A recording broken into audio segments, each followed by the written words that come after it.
Welcome to On the Issues. I'm your host, Nicholas Ballasy, live at the Democratic presidential debate for the 2008 election.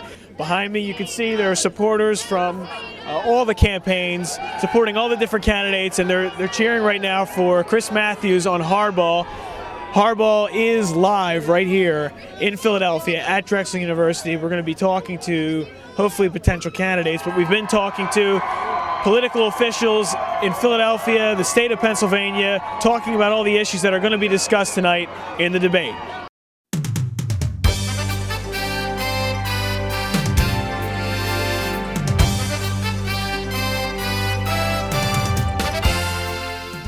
Basically, with a moderate force like Rudy Giuliani climbing up the polls, do you see Pennsylvania remaining a blue state in this coming election, or will they have a tough time? No, I do. I think I have a lot of respect for Mayor Giuliani. He was a good mayor, and of course, I think of myself still as a mayor. But he's taken positions in this campaign to try to appeal to the base, which I think will make it very difficult for him to win a state like Pennsylvania or New Jersey. For example, although he supposedly says he still respects a woman's right to choose, he said that he would appoint Supreme Court justices who are strict constructionalists like Clarence Thomas and Anton Scalia. Now, you're not going to fool pro-choice voters in the Philadelphia suburbs or the New Jersey suburbs. That's a clear message saying, don't worry, I have to say that I'm still pro-choice because I don't want to flip-flop, but I'll appoint judges who are going to overturn Roe versus Wade. It's a clear message. He's been with President Bush every step of the way on the war. He's had the opportunity to say, look, it's time to decide that we can't militarily affect what's happened in Iraq, so it's time to bring our troops home. But he hasn't had the courage to do that. He stayed lockstep with the president on Iraq, and therefore it's going to create a tremendous amount of trouble for him here among independent voters and moderate Republicans who want us the heck out of Iraq. So I think on issue after issue after issue, you know that gay Republicans are outraged now. They claim he's sliding away from his stand of pro-gay rights. So now, for tonight's debate, what kind of issues are you looking forward to hearing about in relation to Pennsylvania? Well, I would love to hear a discussion of urban issues. The debate, I think this is the first debate in a big city, and I'd love to hear issues like housing, like crime and education. I'd like to hear those issues discussed by the candidates at length. I haven't heard a word about crime in any of these debates, nothing about housing, and very, very little, nothing about the subprime mortgage crisis, and very, very little about education. So because we're in a big city, I hope we'll focus the debate more on urban issues. I'm not sure that's going to happen. And any other thoughts on the crime in Philadelphia? Anything that you would recommend putting in place to help this issue? Well, I think we've got to go back up to the number of police officers that we had when I was mayor. We had 7,100 policemen, and that allowed us to have a lot more coverage on the street. Now, in fairness, Mayor Street has had difficult budget times, different economy, and that's made it very difficult for him to keep the amount of police that we need. But I think that's the first thing that a city can do. If a city's not safe, nothing else is anything important. So we've got to deal with the crime problem. Your reaction to the president's veto of the health care bill that's being tried to put through? Because I know in Pennsylvania you've been trying to put through everything, and you have put through the universal health care. For children, right. For children. I think it's most unfortunate, and I think it absolutely showed where the priorities are of this administration. We can pump, I think the GSA said, over $3.5 trillion to continue this war over the next decade. We have money to do that, but we don't have $25 billion, a tiny fraction of that sum, to ensure that every child in America has health care. It shows that the priorities are really out of whack, and we've got to do something about it. What do you feel that it does for the city having this debate here? Well, it brings a tremendous amount of positive attention to Philadelphia. I think it demonstrates again that Philadelphia and Pennsylvania are a very important city and a state in the whole presidential election. But it's also a wonderful opportunity for Philadelphians and people throughout the country, of course, to hear about the issues in an urban environment, in a metropolitan area, fifth largest city in America. The issues that affect Philadelphia can be addressed by the federal government. Issues of poverty, issues of crime, education, jobs, and how you create a thriving, growing economy right in our cities. Issues of infrastructure, job training, ex-offenders, all of these issues the federal government can certainly help us with. In the previous administration, we had the COPS program, put more officers on the street. You saw instant decreases in crime all across America. The federal government keeps talking about homeland security, but many of us don't feel secure in our own hometown. And so we have to get some answers to these questions, and I'm hopeful that the presidential candidates will address the fact that the federal government has been disinvesting in cities all across America. As a candidate who has a great chance of being elected, if you are elected to mayor of Philadelphia, what do you expect from the federal government on an issue like Homeland Security? What I expect is that cities should get more support, not only for terrorist-related issues, but also, again, in Philadelphia, we have a serious crime problem that we're trying to come to grips with. Supporting more police officers on the street, better utilizing technology and helping us to acquire it and pay for it. Using some of the most sophisticated software systems and computer programs will help us address the crime issue. There are a number of things the federal government can do to help, but as far as I'm concerned, they've almost abandoned cities across America, certainly including Philadelphia.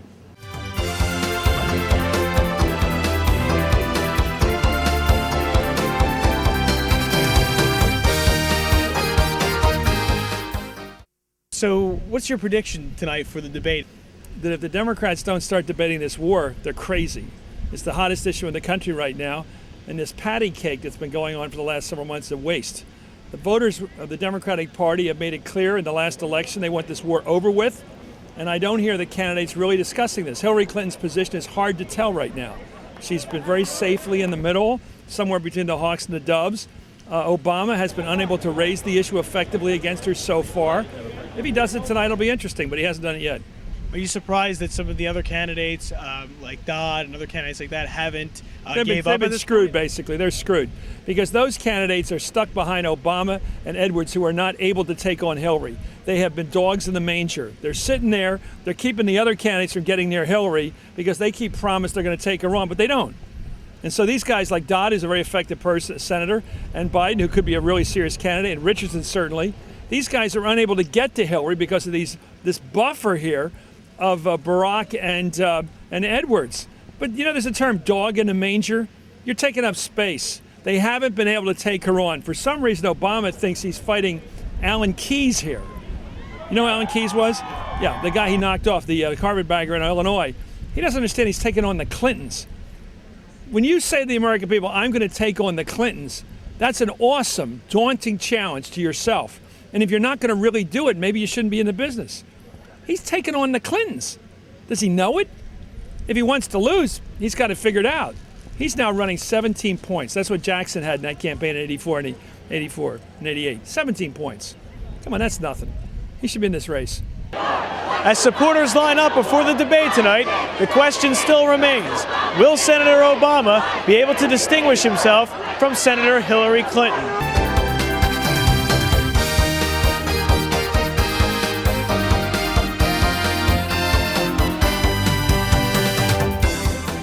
We're on the street interviewing supporters before the debate. Why Barack? I'll tell you why. In 2003, Barack Obama knew exactly what was going to happen with this war.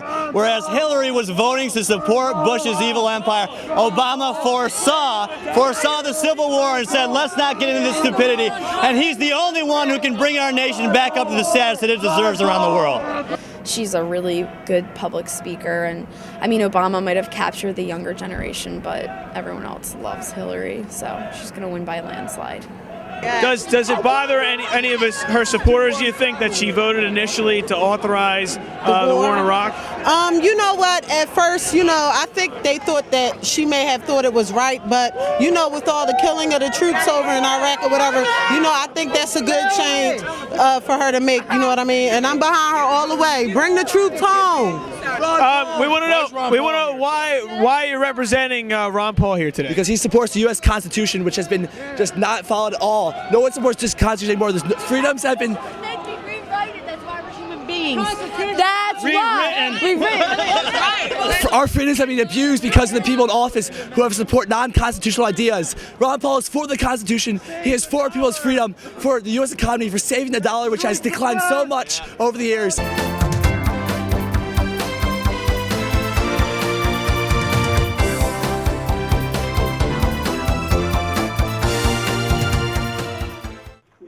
As I sat in the press room analyzing the debate with journalists from around the country, Hillary Clinton was forced to answer the hardest questions yet in her campaign.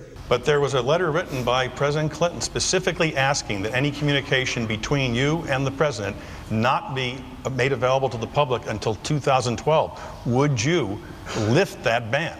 Well, that's not my decision to make, and I don't believe that any president or first lady ever has, but certainly we'll move as quickly as our circumstances and the processes of the National Archives permits. Senator Obama was the first to capitalize on Russert's question to his advantage. We have just gone through one of the most secretive administrations in our history.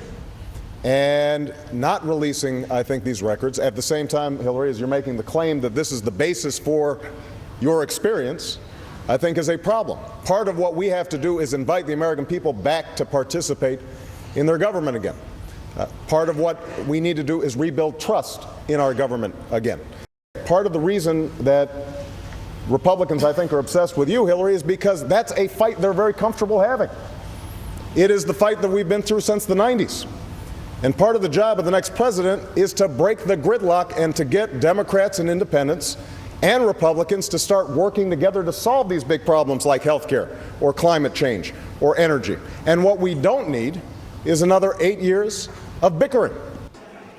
Attacks led by Senator Obama seem to put Senator Clinton on the ropes, but it may not be enough to convince Democrats that he is more prepared to serve as president.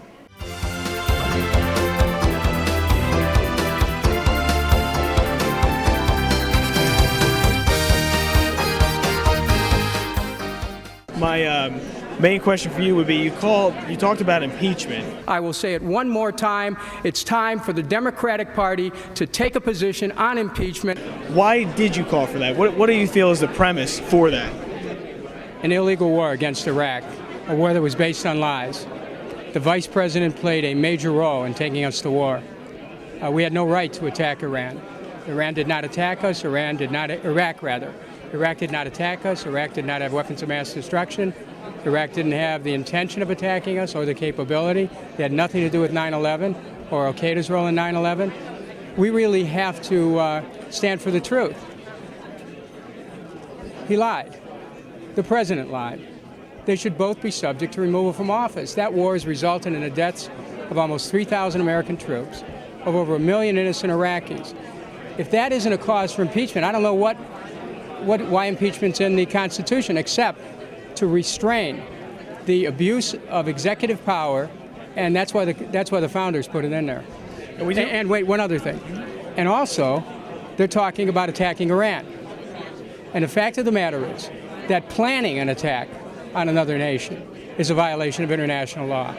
Now, we understand that in the 2002 authorization, there were some things about sending inspectors in and waiting for the inspectors. But why do you feel some Democrats still voted for the war, knowing the president could wage war militarily? That's a good question. That's a question that Senator Edwards and Senator Clinton should be made to answer. It's not enough to say you're sorry, because the same flawed judgment that led John Edwards to vote for the war against Iraq is the same flawed judgment that led him say in a speech over a year ago of Iran, all options are on the table. Now, as George Bush gets closer to war, he's backtracking. When you license something like that, you've got to be careful about what you say. The President of the United States must be temperate in his words when you're talking about war. And this president has already taken all the things that Congress has passed as a license for war. And we are in a serious situation when you have B-2 bombers being retrofitted for 30,000-pound bombs, and they're talking about dropping those bombs on nuclear research facilities. To me, they're preparing to execute a crime against humanity, and it has to be called that. This is wrong. This isn't what this country is supposed to be about. We're not supposed to be about preemptive war. Our founders put Article 2, Section 4 in the Constitution to protect against what they call the dog of war. Yet this administration is not restrained by Congress, which has taken impeachment so-called off the table, and they put the war back on the table. A lot of the candidates have different specific plans on the war in Iraq and how to end the war. What do you feel is the Democratic Party's national stance on this war to communicate it to the American people? Well, I'm going to leave that to the candidates. I think each candidate's responsible for laying out their own plan. So I don't want to lay out an eighth plan. I try not to insert myself into the campaign, and so generally after debates I don't comment on the issues because people assume that I'm therefore commenting on the candidates. If like the average American says, we wanted to end this war for the Democratic Congress and the war is still not over, what do you feel from the Democratic Party? What in general is their stance on the war in Iraq? Well, I think it's pretty clear. Every single one of the Democrats running for president has a plan to get us out of Iraq and wants to do it quickly. Every single candidate running for president on the Republican side, with the exception of Ron Paul, who's a libertarian, wants to stay in Iraq. It's pretty clear. Every one of the Republicans thought it was a good idea to veto the president's our health care bill. Everybody on the Democratic side thought we ought to have a health care bill that covers all our kids. They all thought it was a great idea to pardon Scooter Libby. We'd like to end the culture of Republican corruption. So there's some really clear differences between every single person on that stage tonight and every single person on the Republican stage. But as far as commenting on individual candidates' plan to get out of Iraq, I don't think I should do that. Now, what does the Democratic Congress plan to do in the future on very important issues to put them through and challenge the president? Well, the truth of the matter is, you're not going to end the war in Iraq until we have a Democratic president, because the president has consistently vetoed the plans that we did pass. Now the minority in the Senate, the Republicans in the Senate, are preventing us from even bringing those plans up for a vote. So the conclusion is you can't get out of Iraq until you have a Democrat in the White House. Your support for Hillary Clinton. Yes. Why are you supporting her specifically for president? She's got the best grasp of the issues, she's got the most experience in the race, and she's got tremendous character. What are your thoughts on the current status with illegal immigration? What can the Democrats do to put forth their agenda on illegal immigration? Well, I think, first of all, with what Democrats have to do is recognize, as they have, that this is a serious issue that's of concern to the American people. So we've got to strengthen our grip on the borders. We've got to deal with the people that are in the country in a fair and responsible way. People that are here, I believe, should have a right to earn their citizenship, provided they've been good citizens and have behaved as good citizens and responsible citizens. People that have misbehaved shouldn't be here. And then we've got to, at the same time, we've got to really get a grip, working with Canada and Mexico on our borders. It's not just a matter of how you can fence it off and be unilateral about it, but you have to work with your neighbors on it. It's a whole variety of things that need to be done. So I think you'll see under Democrats a very broad-based program that will result in a dampening of the illegal immigration and some appropriate means to bring good, well-qualified, capable people and good families into America. What could the United States do on the defense end to help illegal immigration as far as the borders are concerned? I mean, what could we use with defense assets? Well, I wouldn't want to use any defense assets on the border. I don't want the military involved in border security if we can avoid it. Military exists to work outside the borders. So how do you feel that you did tonight on the debate, conveying the issues that are most important to you in the campaign? Well, that's for you to judge, but I have a bad habit of being straightforward and blunt. The truth of the matter is that I hope I conveyed that, the problem with an awful lot of people running for president is they think issues can be viewed in isolation. The idea of this debate about whether Hillary and Barack and all this vote about Iran, it's so much bigger than Iran. The damage is already done. The mere fact of voting for that resolution pumped up the price of oil by $12. What happened? That money goes into the pocket of Ahmadinejad, it goes into the pocket of the Iranians, it goes to fund the Quds Force, goes to fund the Revolutionary Guard. We got to start thinking. We got to understand there's unintended consequences of things that we do, and it requires a much broader knowledge and grasp of what's going on in the world. What would you like to see done on the issue of illegal immigration? Well, I think we need a bill. It has to do three things. We got to protect our borders. That includes our ports. Number one, we aren't doing enough on that regard, and that's unrelated to illegal immigration, including illegal immigration. Now, number two, we got to fine and put in jail those employers who knowingly lure people here in order to pay them a substandard wage and violate the law. Three, we got to get the 14 million people out of the shadows, give them an earned pathway over the next 10 years to citizenship. And lastly, I would have a serious discussion with Mexico. It's the second wealthiest country in the Northern Hemisphere, actually in the hemisphere. And what are we doing? They have a basically dysfunctional system with regards to allocation of opportunity, whether it's healthcare, education, or jobs. And they're part of our problem. Now, Senator Clinton has been the center of attention in Republican debates, making her the Democratic frontrunner. Tonight, the Democratic candidates stepped up their attacks on Clinton, raising questions about her ability to stay strong in the polls. At Drexel University, for On the Issues, I'm Nicholas Ballasy, and thanks for watching.